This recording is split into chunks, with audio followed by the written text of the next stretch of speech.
राजकुमारी का पति बनने ही वाला था कि तभी कई बड़े योद्धाओं ने उस पर हमला कर दिया। खूनी इरादों से आए दुश्मनों का सामना करते हुए उसने जमीन पर पड़ा एक सुलेख का ब्रश उठा लिया और एक ही वार में एक हमलावर के पेट को भेद दिया। दूसरा हत्यारा अपने साथी का बदला लेने दौड़ा, लेकिन युवक ने केवल एक हल्का सा हाथ घुमाया और उसे भी मौत के घाट उतार दिया। बाकी हमलावर डर से कांप उठे। वे तुरंत भागने लगे, लेकिन युवक बिजली की तरह उनके सामने पहुंच गया और उनका रास्ता रोक लिया। असल में यह साधारण दिखने वाला आदमी कोई और नहीं बल्कि मशहूर तलवार अमर था। वह अपनी पहचान छिपाकर महल में आया था। उसका मकसद केवल अपने उपकार करने वाले व्यक्ति के असली हत्यारे को ढूंढना था, लेकिन उसने कभी नहीं सोचा था कि वह राजकुमारी के स्वयंवर में फंस जाएगा। नियम यह था कि जो भी राजकुमारी की कमर से बंधी घंटी उतार लेगा वही उसका पति बनेगा। इसी दौरान अचानक राजकुमारी पर हमला हुआ और घंटी उड़कर सीधे युवक के सिर पर आ गिरी। इस तरह वह संयोग से राजकुमारी का पति बन गया। सुहागरात में घमंडी राजकुमारी ने उसे जोरदार मुक्का मारा और साफ कह दिया कि केवल तलवार अमर जैसा महान नायक ही उसका पति बनने के योग्य है। उसने कहा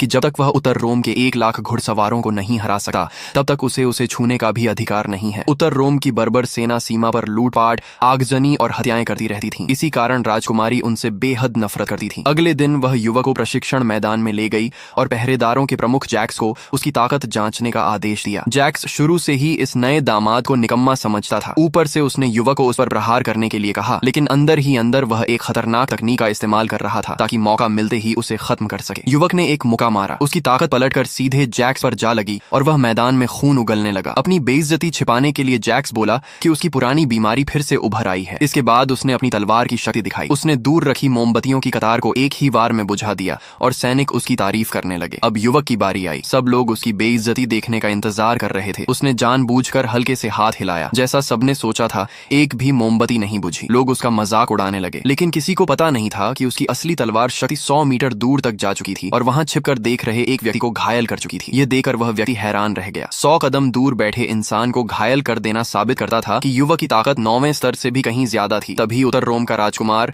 अपने सैनिकों के साथ सभा में आ पहुंचा। उसने खुलेआम चुनौती दी कि अगर कोई उसे नहीं हरा सका तो वह राजकुमारी को जबरन अपने साथ ले जाएगा और उसे अपनी दासी बना देगा। यह सुनकर सब गुस्से से भर गए। युवक समझ गया कि यह उत्तर रोम का राजकुमार है और उसकी शक्ति भी 9वें स्तर तक पहुंच चुकी है। जैक्स खुद को नायक साबित करने के लिए आगे बढ़ा, लेकिन युवक ने उसे रोकने की कोशिश की। जैक्स नहीं माना। कुछ ही वारों के बाद वह उत्तर रोम के राजकुमार के हथौड़े से उछलकर दूर जा गिरा। इसके बाद राज्य के कई सेनापति एक साथ हमला करने लगे, लेकिन वे भी आसानी से हरा दिए गए। उत्तर रोम का राजकुमार और भी घमंडी हो गया और पूरे राज्य को निकम्मा कहकर अपमानित करने लगा। युवक सब देख रहा था, लेकिन उसकी बदले की योजना अभी पूरी नहीं हुई थी, इसलिए वह चुप रहा। इसी बीच पहला मंत्री और शांति के समर्थक लोग राजकुमारी को समझाने लगे कि राज्य को बचाने के लिए उसे उत्तर रोम के राजकुमार से विवाह कर लेना चाहिए। अपमान से भरे